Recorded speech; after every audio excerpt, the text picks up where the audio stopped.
I'm Billy Hollowell. Welcome to the Inside Story. Today I am joined by Leonardo Blair from the Christian Post. How you doing today? I'm good, Billy. Thank you for having me again. Well, as always, love having you on. You are always working on some of the most interesting stories, and today we are talking about new data, and I would argue it's pretty shocking data about pornography and Christians in the church. Let's just dive right into this because this data, there are a number of points within it that are pretty alarming. Let's start with the biggest question. What percentage of believers, of self-described Christians, are using pornography? Wow, that's a big question and statement.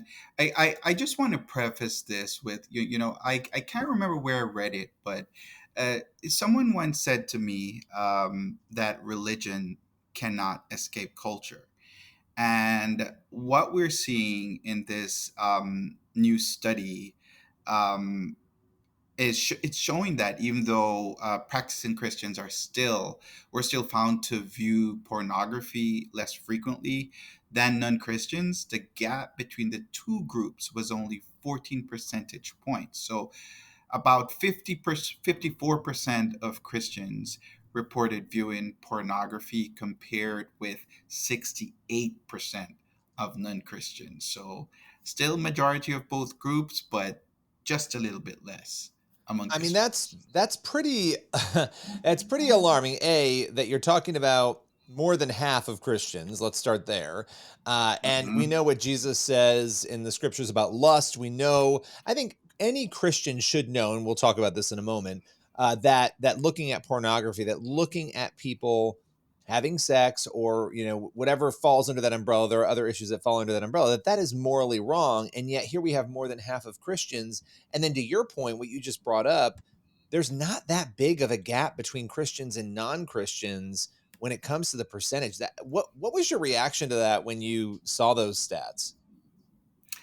You know, when I saw it, I was not very shocked considering the cultural environment that Christians are living in today. And this was mentioned in the report. It's we've seen this rapid shift to the digital age, right? When COVID-19 hit, churches were for the most part shut down. People went online. There was significant isolation, and isolation was highlighted as one of the big drivers of this shift, right? So people are just being isolated, and they were not really engaging, and that's one of the things that was brought up in the study, the non-engagement, the isolation. Well, and just so people know, again, just so if they want to look this up, we have a story over at the Christian Post on this. It's the Barna Group's research, and they have a report called Beyond the Porn Phenomenon.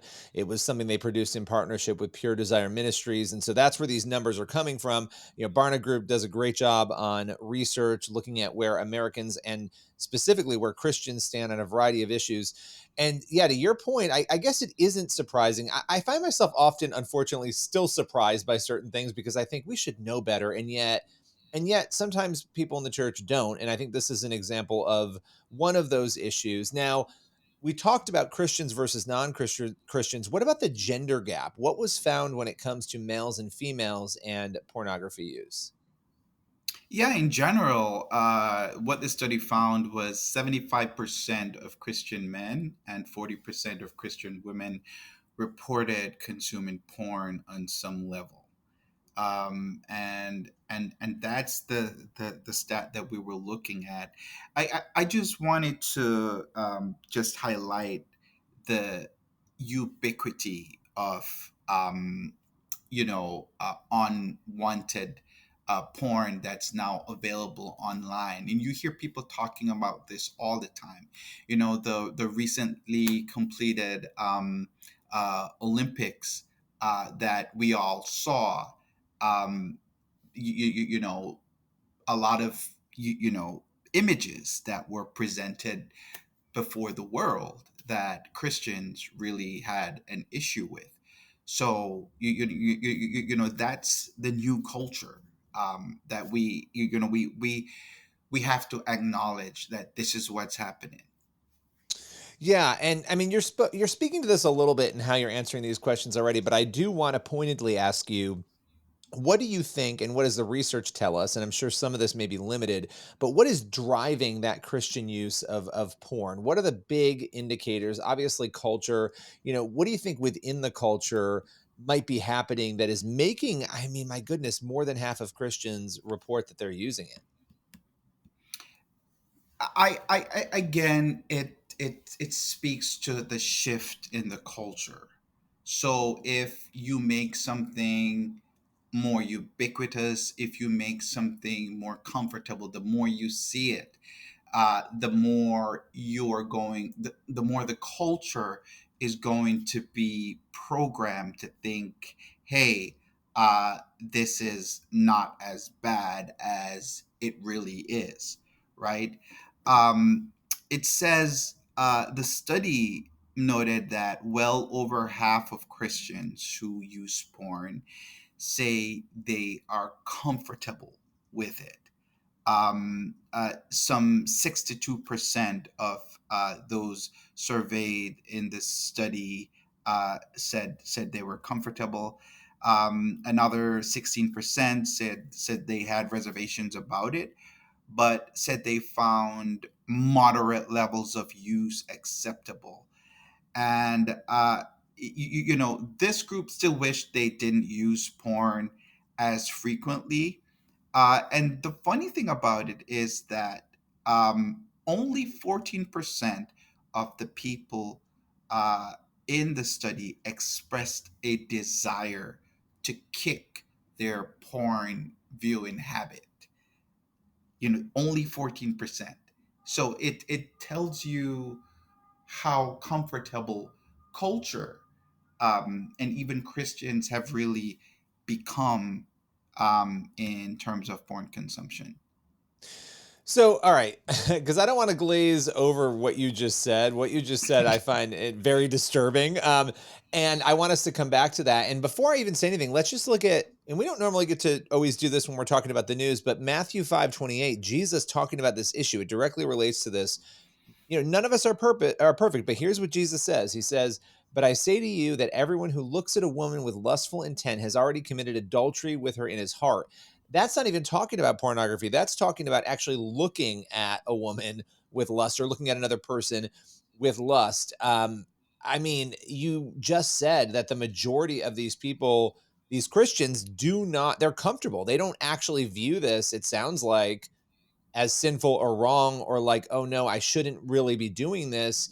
It sounds like they're Mhm. okay with it.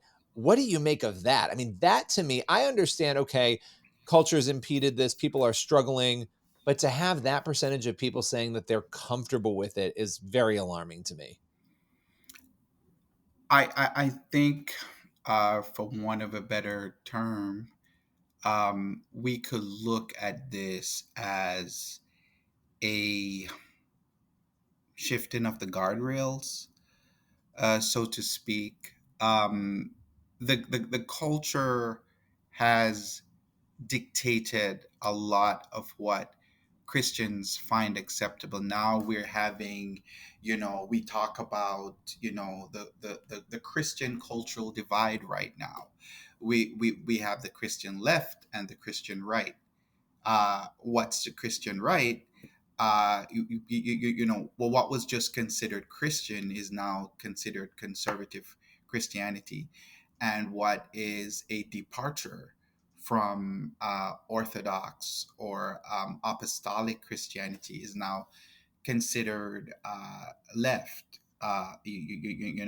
So there is that war, and warfare, and we talk about contending earnestly for the faith.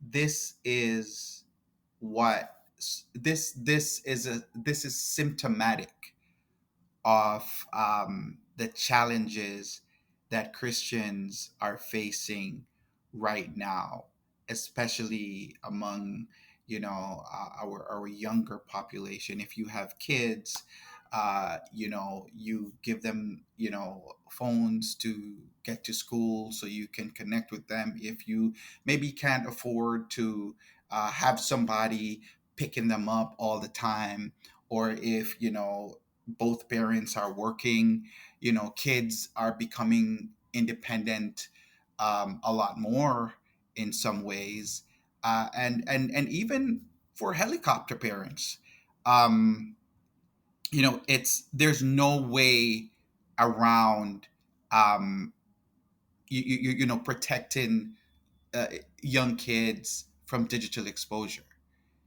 So I think this is the shift that we're contending with, the ubiquity of porn and culture that really just doesn't endorse Christian values.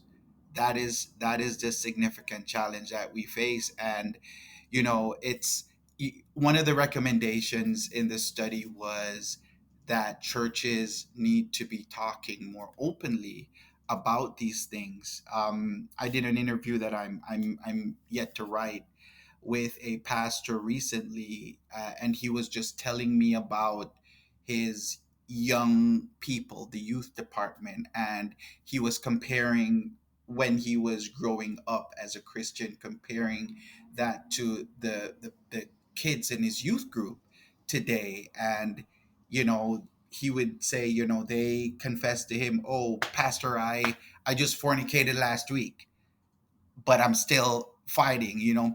When he talked, when he shared that with me, he pointed out that when he was coming up in the church, he would never just, so casually confess something like that to his elders. But this is the culture that a lot of, some churches, I can't say all, I don't know what the culture is in like a rural church, for example. But just looking at these stats, um it's reflective of what is happening in big urban centers, or maybe even larger churches. Yeah, no, absolutely. And, I think that idea of churches being more open and addressing, you don't want these things to be bubbling under the surface and hiding and not being addressed. And so, if we know that more than half of Christians are saying they're doing this, that means that more than half of most of our churches are doing this. And so, pastors and churches encouraging people to come forward and talk about it and offering ministries and services to address it, that seems to be the solution. We see this with a number of other issues that Christian Post has covered as well, the transgender issue, and, families who are Christian who might be struggling with that issue, not knowing where to go because of the stigma, even of admitting that their kid is struggling. We now see churches stepping up into that ministry to say, hey, we want to help come alongside your family. So I think it's important on the porn issue and others that the same thing happens. And I appreciate you breaking it down and talking about this. Again, it's Barna Group. That's the research. They did the research on this. It's Beyond the Porn Phenomenon. We'll have a link out to your story so people can read more on this issue. Appreciate your time today. Thank you, Billy. Anytime. Everyone else, make sure you head on over to the Christian Post. You'll find the link to this story in the show notes, and we'll be back next week with another episode of the show. We'll see you then.